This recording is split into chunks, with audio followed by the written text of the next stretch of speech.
Hello everybody and welcome to another top 5 video, and today's gonna be pretty tough for me because I really love blues, but not all blues. I mostly like American classic blues, and mostly the ones from the 50s, 60s, those recordings, the Chicago blues, the Mississippi Delta blues.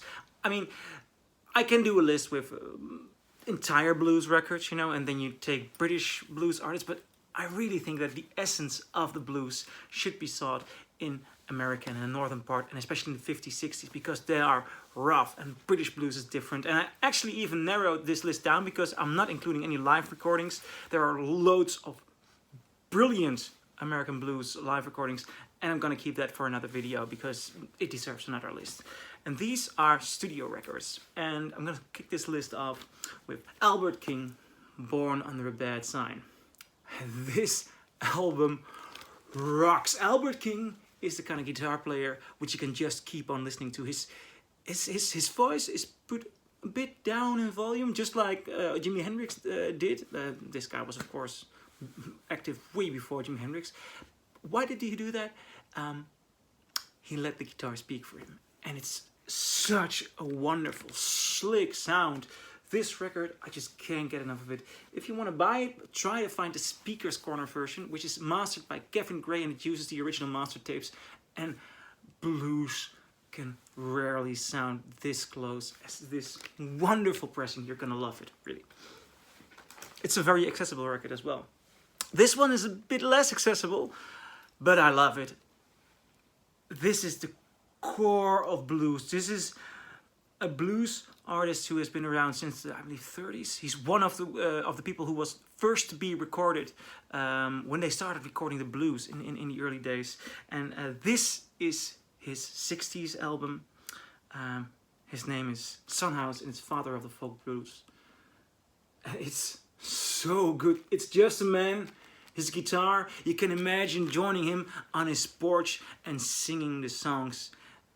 And it's acoustic guitar. He does some slide, and he taps on the guitar, and you're really listening to this guy who's all of his life, all of his soul is put into what he's singing. The total core essence of what blues is about, how it started, where it came from, you can hear it on this record, on this album, on these recordings. Sunhouse sings his guts out. It is so incredibly pure. You're gonna love it. And this is the 45 RPM analog productions pressing, which used the original master tapes. And if you play this and you put the volume way up, I mean, it's almost if you're listening to as if you're listening to a human study. Like, this is so real.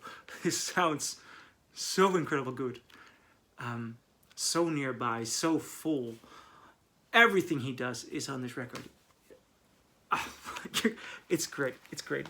I listen to it a lot. On the number 3, this is interesting because this is going to be a record by Willie Dixon. And Willie Dixon is mostly known because at the Chess Records at the time, he was a writer. He wrote songs for the two biggest Chicago blues artists, Howlin Wolf and Maddie Waters, and they were competitors. So they were constantly stressing on Willie Dixon to write them the best songs instead of the other one. And what did Willie Dixon do in 1970? Willie Dixon had a beautiful, smooth voice. And he started recording his songs, his own songs, his hits. And that record is called I Am the Blues. And it's really remarkable if you take a look at the set list. These are the songs, these are the most popular blues songs heard on the radio in the 50s and the early 60s. Backdoor Man, covered by the Doors. I Can't Quit You Baby, The Seventh Son, which has a great cover by Mose Ellison. Spoonfuls also sung by Howlin Wolf, and who didn't sing Spoonful. I Ain't Superstitious, but a Black Cat Crossed My Path. You Shook Me, covered by Led Zeppelin. I'm Your Hoochie Coochie Man, Maddie Waters. The Little Red Rooster, Rolling Stones. It's also a Howlin' Wolf, the same thing. These are all blues hits, but it's the first time that the original composer sung them, and it sounds incredible. This man was at the start of jazz records. You know, he plays bass on loads of records. He wrote loads of hits, and it all comes together on this one. It's a very accessible record. It has a great full warm sound. And this is an early 70s pressing. It's not a first American pressing, but it's an early American pressing.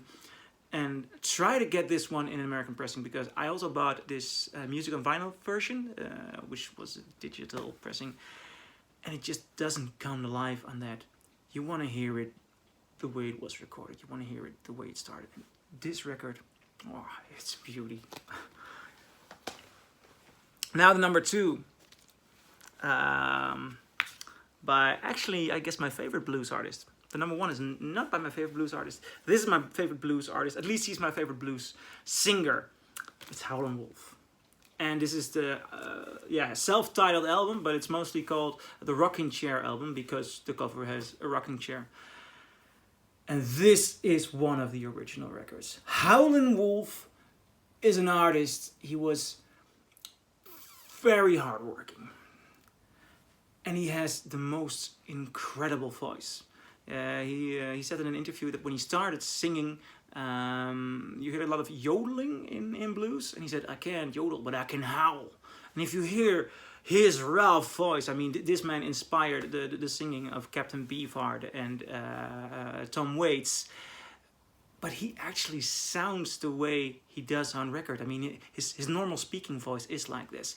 It's so brutal, it's so rough, it's so soulful. It is an incredible record, and it has wonderful hits. A Little Red Rooster, and what I'm mostly intrigued by, and what I think is the best song on this album, which is tough to say because this album has loads of great songs, but Backdoor Man as well, you know, Backdoor Man, Little Red Rooster.